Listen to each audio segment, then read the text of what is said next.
Welcome back to the Coach to Coach podcast. I am joined today with my buddy, my co-host, Kevin Turner. I'm Joe. How are things going with you, Kevin? They're okay. You know, they're, it's not exactly where I want them to be at, but we're staying alive. How about yourself? Yeah, same. Mentally, this week, um, this is not common for me, but I really just don't. I haven't felt like doing much of anything this whole week. I haven't really been like the energy to get in the gym hasn't been like the same excitement.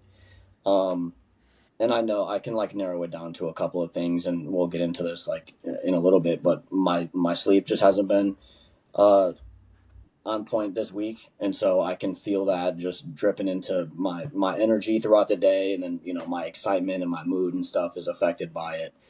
Um, but this was something I kind of wanted to touch on for a little bit too. I think as much as we give to our clients, um, in just being there for them and stuff, and trying to put on the best, be the best example for them. They serve as an example for us. Seeing my clients like killing it and staying on point this week has kept me on point and kept me, just like staying on plan and stuff. Even though I don't want to, I know clients are doing that as well. Um, Doing things that they don't always want to do or aren't the most excited to do.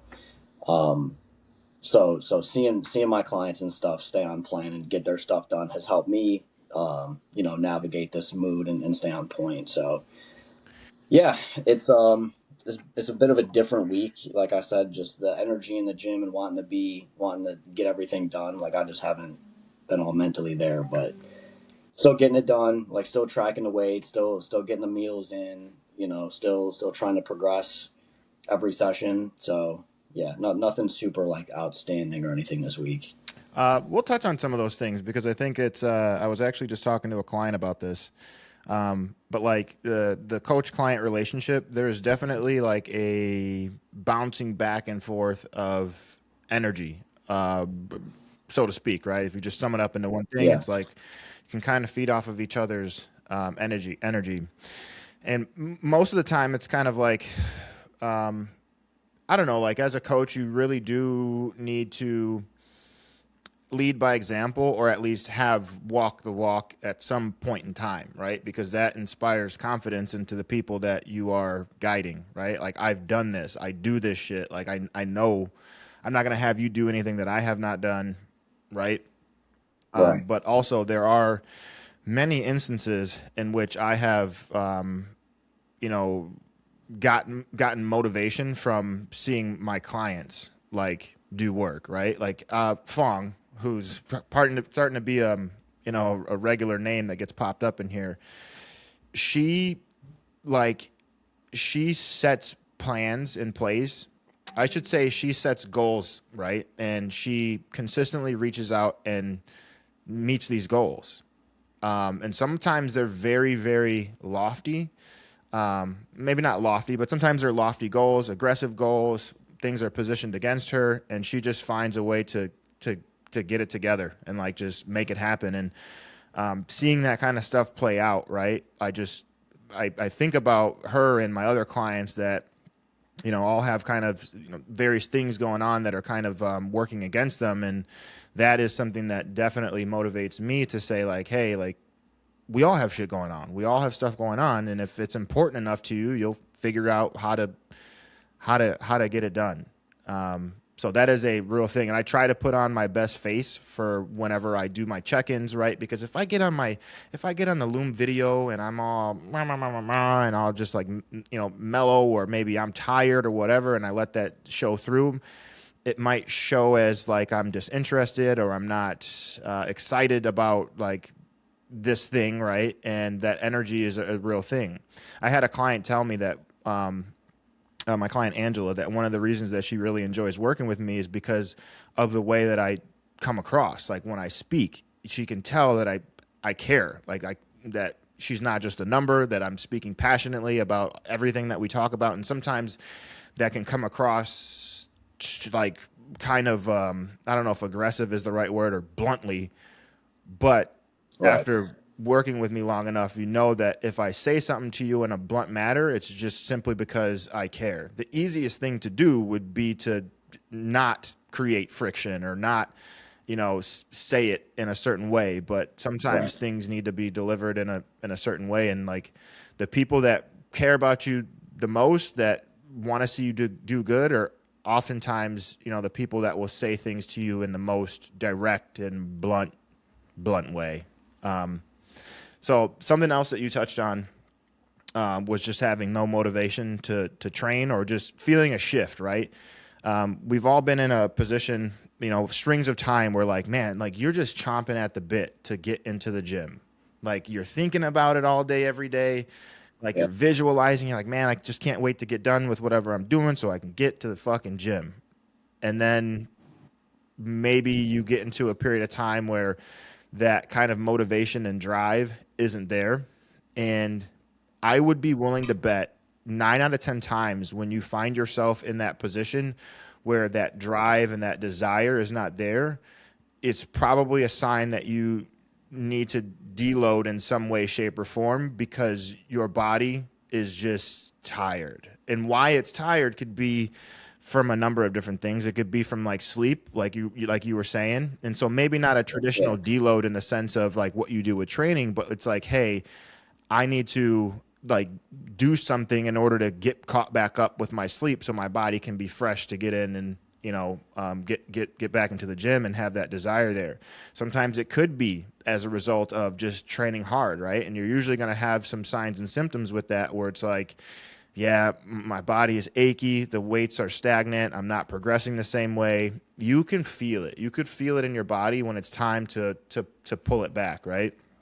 And so sometimes like, man, I went from the other week where I didn't really train for an entire week, and Mhm. leading into that, it was just kind of what I was talking to you about. Like the motivation wasn't there. And some of it was just simply like scheduling. But it was just like I have so much shit going on that it's like, it was not the forefront thing. The desire wasn't really there. But like take a week off and man, it's like, okay, I'm ready to get back in it. And that spark is kind of reignited. And so, I think a lot of people kind of get scared about taking time away from the gym. And I don't necessarily know that taking an entire week off of the gym is the right thing to do. But if you find yourself in one of these holes, like, don't be afraid to take 2 days off of the gym, right?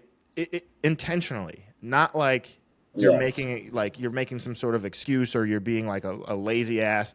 You're intentionally, for a reason, going to say, hey, I'm fucking run down. I'm going to take the next 2 days off of the gym to recharge my battery and then get back to it.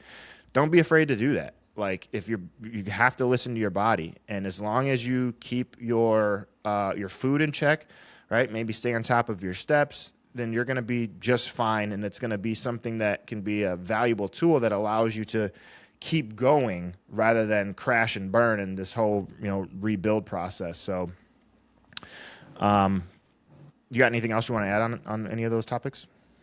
Yeah, nah, I felt this like lull coming, honestly, within the last couple weeks. I knew at some point it was gonna just sleep not being where I wanted to be, little aches and pains and stuff. Like I knew it was gonna hit like this at some point. So mentally I was prepared for it.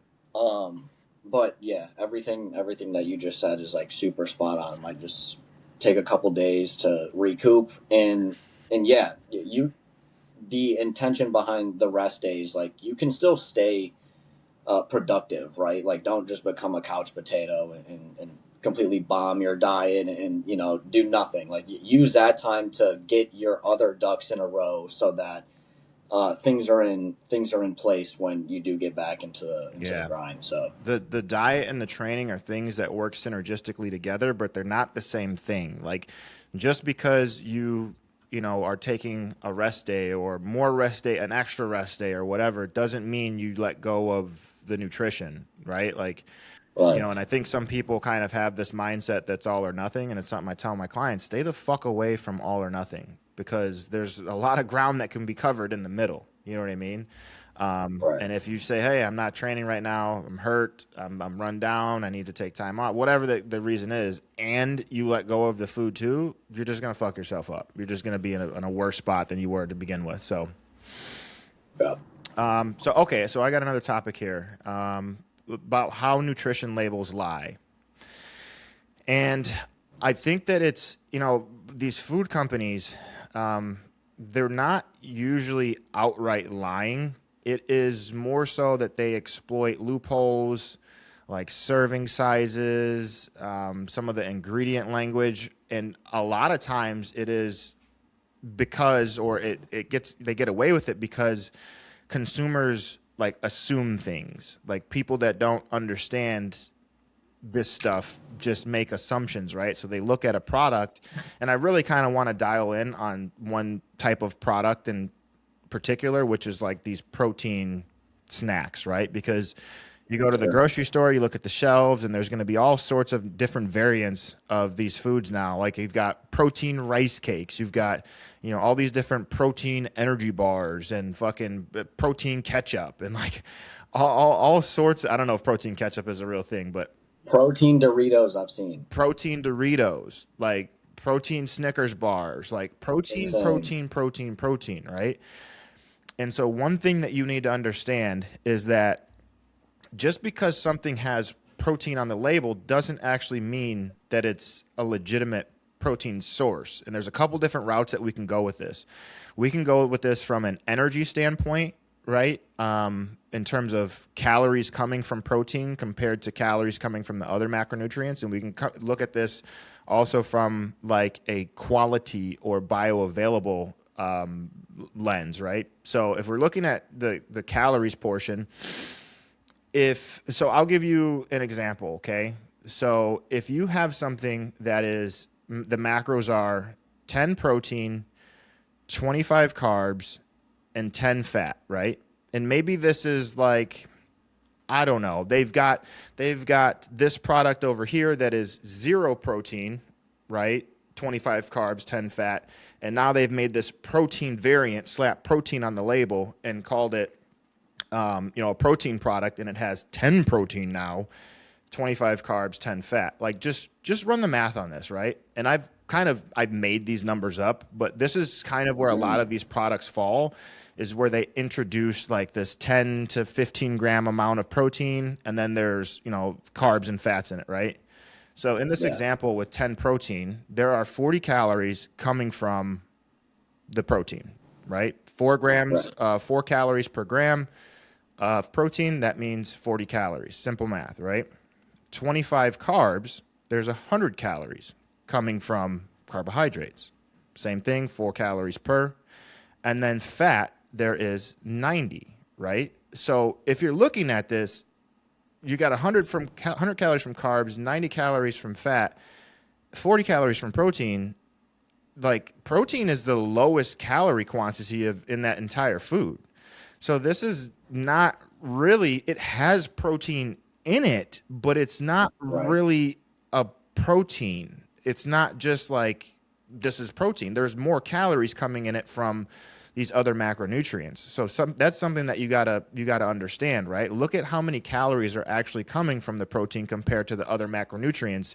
And this can kind of be a guiding light in terms of like, is this a good protein source? Is this a legitimate protein Right. source, right?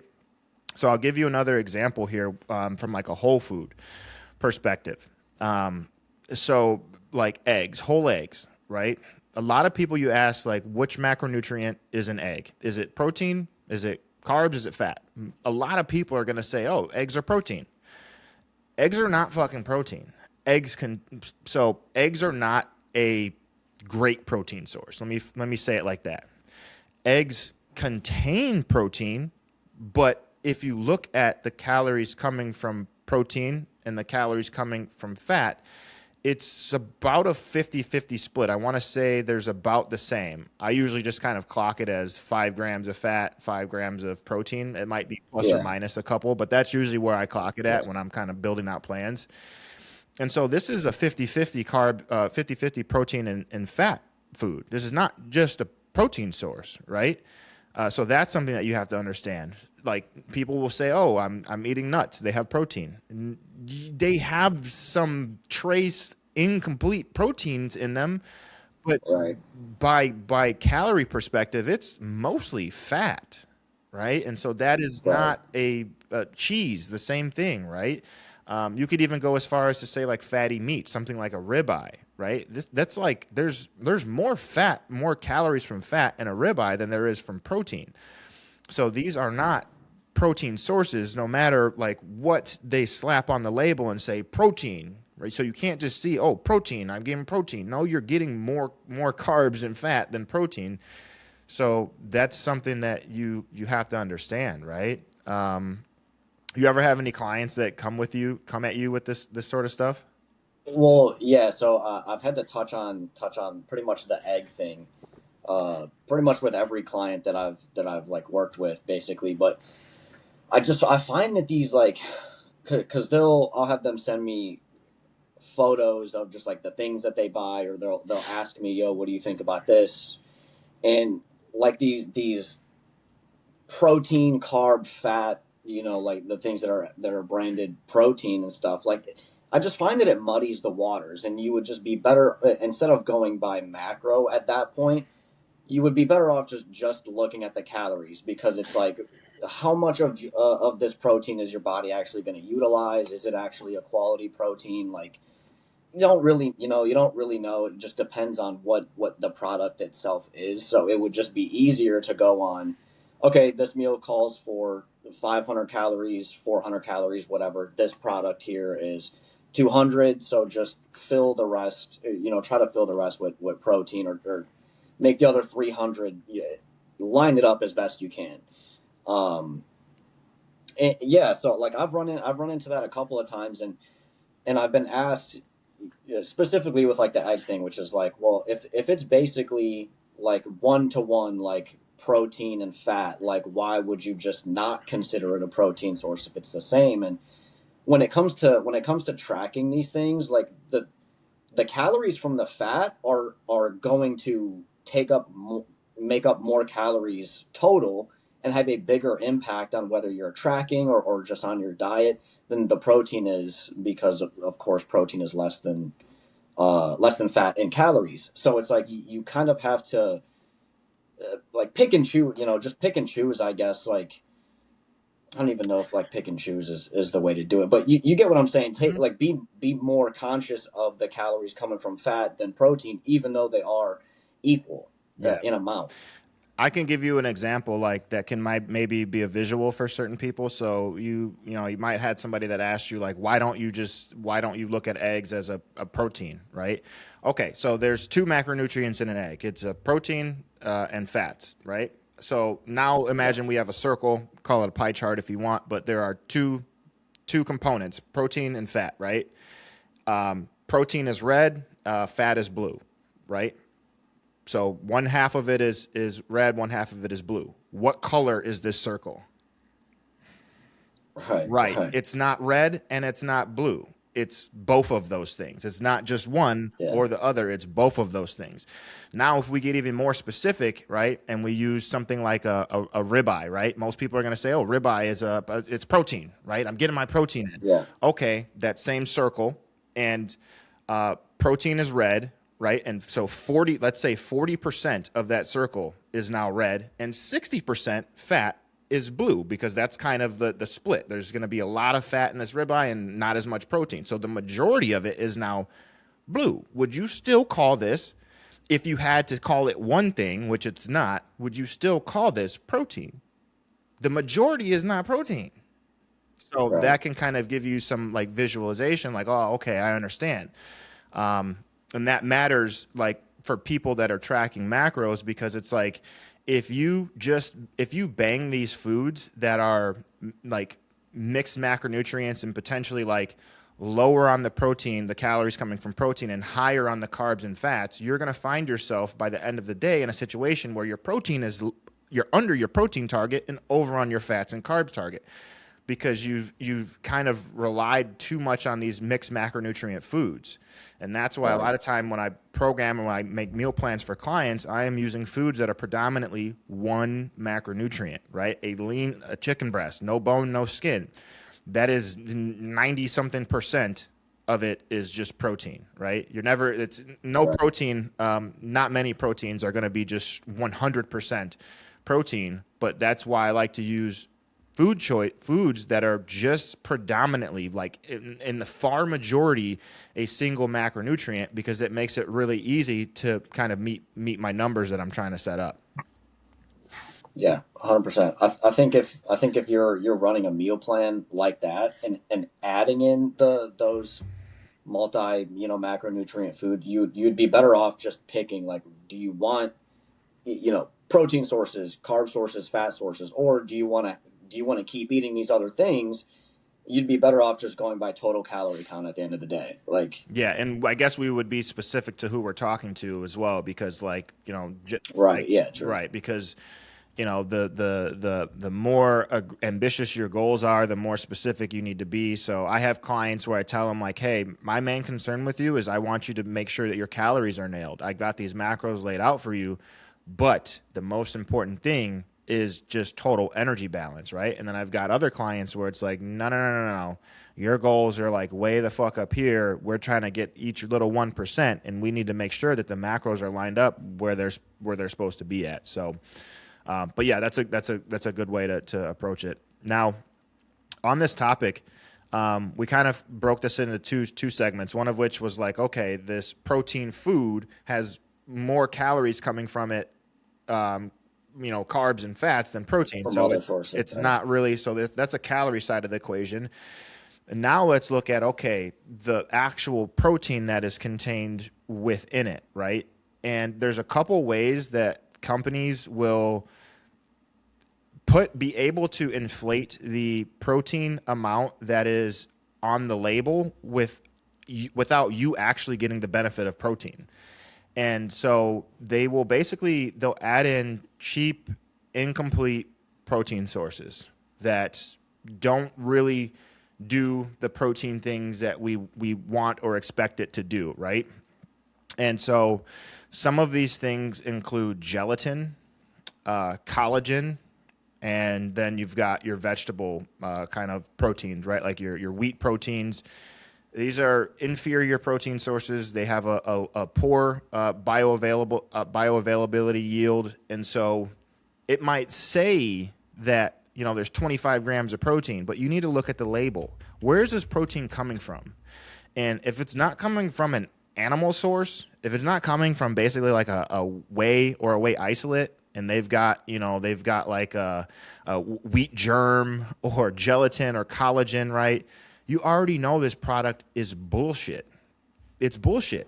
It's not even, they have protein on the label, but it's not an actual protein that is going to do what we want it to do. And so that's something that is, really important to understand, because it's like, okay, 25 grams of protein, but I'm actually getting 12 or, whatever. So, Right.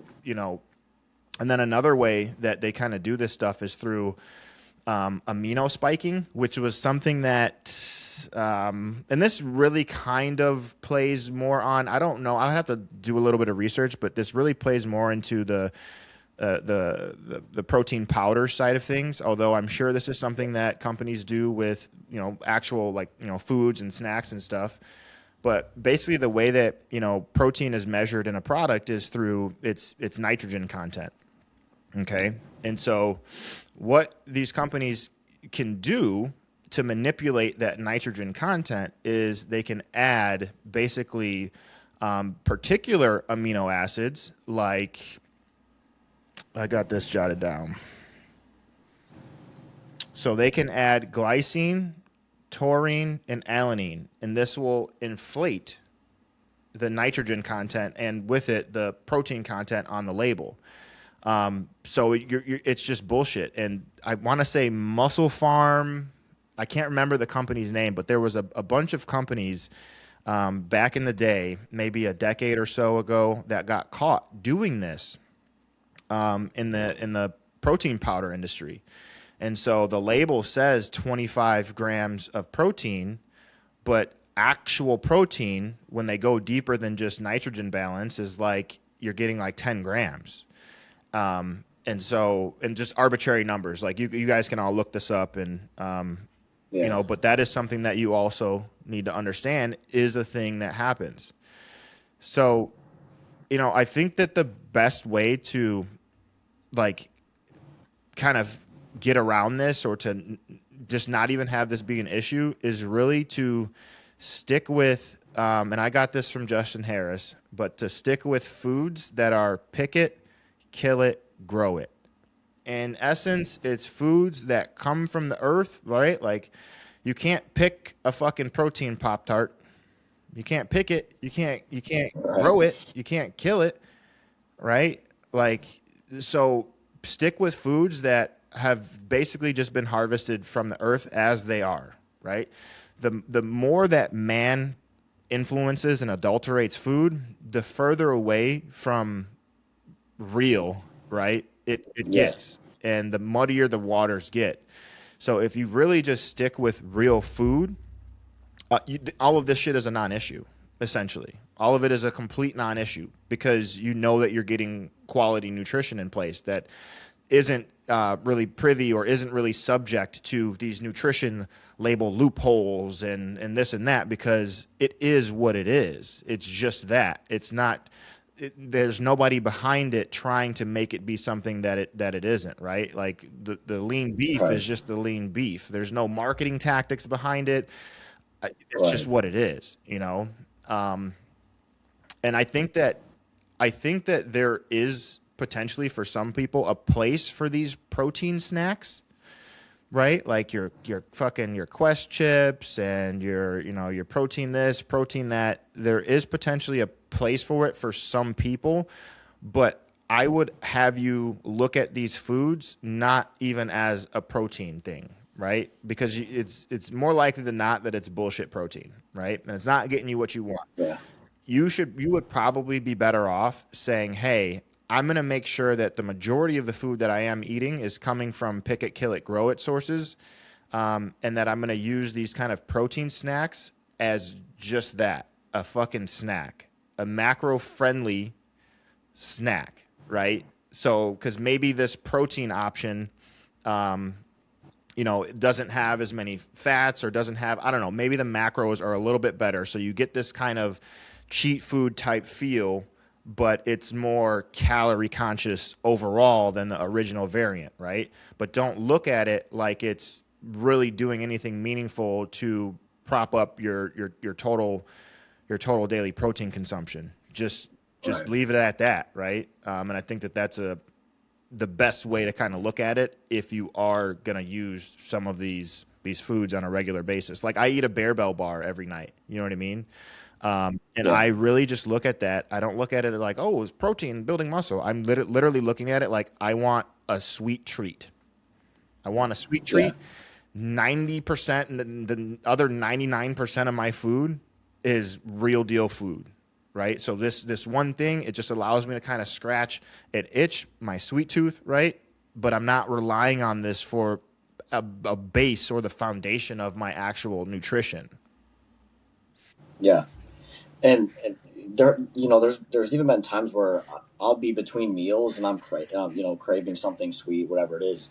It would just be simpler to just you want a muffin in between meals or something like that. Like just eat a regular muffin and then take it from the carb content from your next meal or something like that. Like just eat the actual thing and then just take it out because at least it's easier to track that way instead of having these extra calories and I had this protein muffin. Do I take it out of my protein? Because Do I at least I know that it's a lower quality. Am do I I taking eat it more out of all protein of now these? because this protein from this muffin is not, it's being counted in my plant, it's being counted in my macros, Right, but I know it's not a real protein. Like, so should I eat 25 grams more protein now? No. Like in right, some in some situations, like, yeah, it could make sense to just say like just eat the fucking real thing because it's kind of easy to right. keep your hands and wrap your mind around it. You know what I mean? Yeah, and then just make it fit after in your following meals. Just get right back on plan. Right. Yep. Yep. Okay, so the last thing we'll touch on is just something. It's sleep, of course. We talk about sleep a whole lot, but it's something that I have noticed with a few clients of lately. So right now, I have about 30, maybe 31, 32 clients, something like that, and I got a handful of them. And I shoot out that number because it's almost like I can look at this as like a like my data pool, or like almost looking at it like a study, right? So Yeah, I've got a handful of those people that are getting sick with some frequency. Okay. And this all kind of started with one client where, he's like, oh, I'm feeling sick, feeling like I'm coming down with something. And I'm like, man, I feel like you've said this word sick to me a whole bunch of times in recent. And so, I go into the check-in and I do a Command F in the spreadsheet, which allows you to do it's a search function, right, in Google Sheets, and that allows you to type in a word, a keyword, a phrase, or whatever, and it'll pop up all of the times and places that this word sick was said, right? And so I was able to go back and ding on, like, find every time he mentioned that he was sick.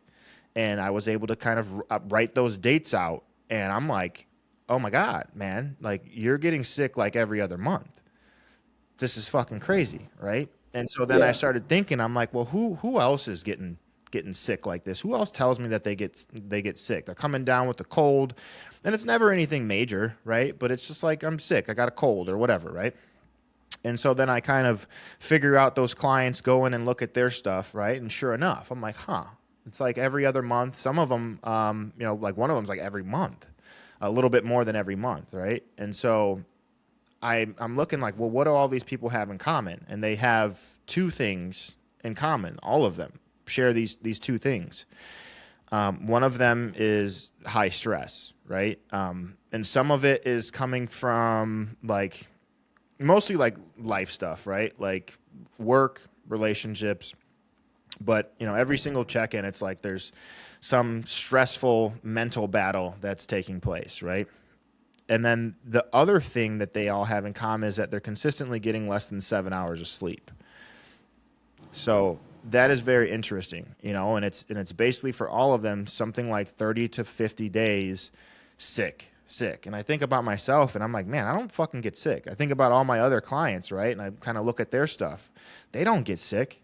And what we all share in common, right, is that more often than not, we are getting good sleep, right? And of course, myself of lately, it's better now, but I went through a period of time where like I could sense that like my body was just run down, and if I had kept going on that path, like for sure, I'm sure I would have ended up in this spot that this handful of clients are regularly getting sick. And so I think it's like, man, we talk about how important sleep is all the time, and I almost think that people get numb to it, like because it's just you say like how sleep isn't super important, and yeah, you hear it all the time, and it's just like, yeah, I know sleep is important, right? And it's easy to brush it off, but it really is fucking super important. And it's one of these kind of insidious things in many situations because if you have your sleep, like say you cut your sleep in half on a day, like you're going to feel that the next day for sure. But what about if you cut your sleep down by 45 minutes in a night? You might not notice anything the next day, right? But you're giving up something, and you keep that up, right? You keep being an hour shy or whatever the number is, right?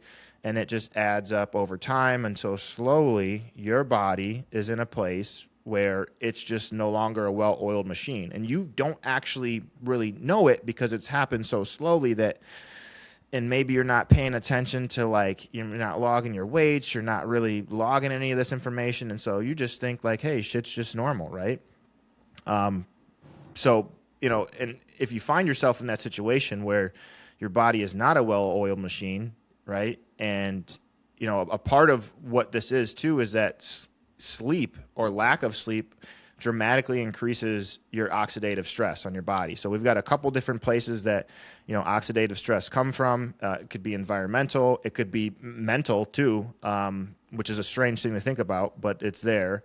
Come from food, and it can come from physical, like your output, your training. All these things kind of go into this oxidative stress bucket, right? And sleep is one of the ways that we can rinse off this oxidative stress.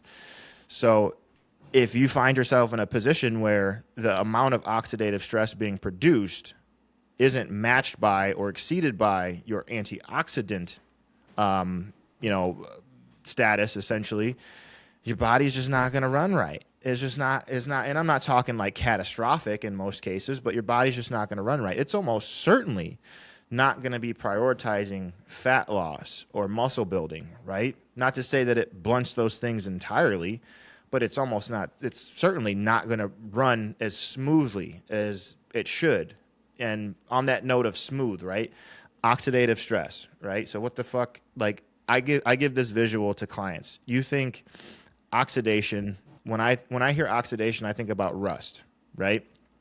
So Okay. you leave a piece of like untreated, unprotected metal out in the elements, it's at some point going to start rusting, right? It's going to start building up this really rough, ugly kind of surface on it, right? Now, if that piece of equipment has like some sliding surfaces or something that needs it to be smooth, right? It's not going to work the same because there's this layer of fucking rust all over it, right? It's going to grind. It's not going to be what it needs to be, right? And so, you know, that is kind of how I paint the picture. Like, it's rust, right? And that's not actually what's happening internally to us, but oxidative stress. It's like, okay, I'm getting fucking rusty, and obviously I'm not gonna be able to move as smoothly in all my processes if I'm fucking rusty. And so on the antioxidant side of things, right, to combat that oxidative stress, it's like, what do we have, right? We've got essentially lifestyle, the food that you eat in terms of the antioxidant, quantity. And that's what we're really talking about is, your best bang for your buck is fruits and vegetables. I think if you're not getting at least, I don't know, 300 to 400 grams of fruit and vegetables in a day, you're probably not in a great spot, right? I think that's kind of like the minimum. And some people just, I don't like veggies. I don't like, well, bro, like you're Yeah. trying to get something out of this. It's not just about what you like, right? And then on the other side is like, okay, well, sleep. Okay, that's a huge portion of washing off some of this oxidative stress.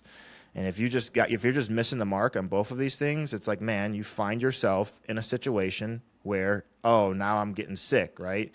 And if you're sick, you're not fucking making gains. So it really is something that should be held to a high standard or in high regard because it plays on so many different things in our bodies, but it's just super easy to be numb to it, dismiss it, and to just kind of not realize the position that you're in. But the proof is in the pudding. If you're consistently getting sick, right, with any amount of frequency, like I would say, I don't know, once or twice a year, I think that's perfectly normal to get sick. But if you're getting sick more than that, like that's your sign, dude. The proof is in the pudding. Like you're not a well-oiled machine, and you need to kind of look under the hood and say, hey, well, what do I got to do to get back on track? Yeah, I remember for the stretch that you and I were training together. I was getting sick pretty often. I feel like I got sick probably 5 times in a year, and it was always because my sleep was off. My schedule was completely, just the opposite, and it was I was getting sick all the time. And it's one of those things that, like, I feel like sleep and like water are two of the most common solutions to problems that people run into, but it gets skipped over because it simply just it can't be that easy. It can't be that It's a simple. It's great point. you kind of get in they kind of get into this mindset too of like no, it's a supplementation thing. I need to do more of something else, and the answer usually is more sleep, or you need to be drinking more water. Yeah, that's honestly a great point. And the last thing we'll touch on, just because you mentioned it, and I know you got to get running, is supplementation. I think for people like, let's say that your lifestyle, your sleep is just something that you cannot get right, like because of your responsibilities, right? It's not an issue of you just staying up later than you should. You're scrolling, you're watching TV, or you're playing fucking video games. Like, no, it's like I'm squeezing every minute out of the day that I can, and I have to eat this shit sandwich, and this is what my sleep is.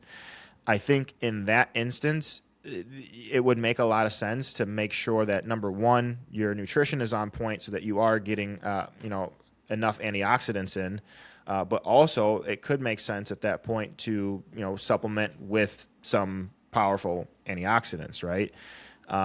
And it's not necessarily going to save you or completely like keep your immune system at this running at this humming at this high level, but it can do something, right? And so if you think antioxidants, the one of the most powerful ones that you can put in your body is glutathione, right? And most of the formats with glutathione are going to be injectable. Maybe some people don't want to inject glutathione. From what I understand, I haven't dug too deep on it, but liposomal glutathione technology is at a place now where it is decently bioavailable. And so if you do go that route, I would definitely go with a well-known, supplement company, like maybe like something like Life Extension or something like that, if they offer a product. But that could be something that slots in. N-acetylcysteine, which is kind of almost a substrate that our bodies use to produce glutathione, because we endogenously produce glutathione. That is something that can be thrown into the mix. And then something super simple, super fucking cheap is vitamin C. Vitamin C, right? What are the emergency packets? I'm pretty sure that's just high dose vitamin C. So, Yeah. I buy tubs of vitamin C powder. And, I take anywhere from 2,000 to 5,000 milligrams of vitamin C per day. That's not necessarily a prescription for any of you, but that's just what the fuck I do, right?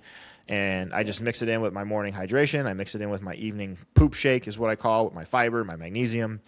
And so that way, even if, say, one day I run out of veggies, or I just get into a bad string where I'm just not maybe eating as many veggies as I should, I always have that kind of base layer of antioxidant status coming in, right? So I think that for people that are in that position where you're getting sick frequently, your sleep is just, there's nothing you can do about it right now, it makes a whole lot of sense to look into some of these options and just keep them in place as a staple until you can get yourself back into a better spot. It all kind of revolves around sleep and whole foods and drinking enough water. It's that, dude. It's that simple. It's that simple. And like you said, sometimes people just they take it for granted. They don't want to believe it. But it's like so many digestion issues. Like, hey, did you drink enough water? You can't take a shit. All right. Well, your Yeah. insides are dried the fuck up, right? You gotta lube the chute, man. Drink some water, right? Super simple. Oh, you're no pumps in the gym. How much water did you drink today, buddy? Right? It's not the Yeah. carbs. How much water did you drink today, my guy? And it really is, in many cases, that fucking simple. So, all right, guys, we're going to close it out. Thanks for joining us.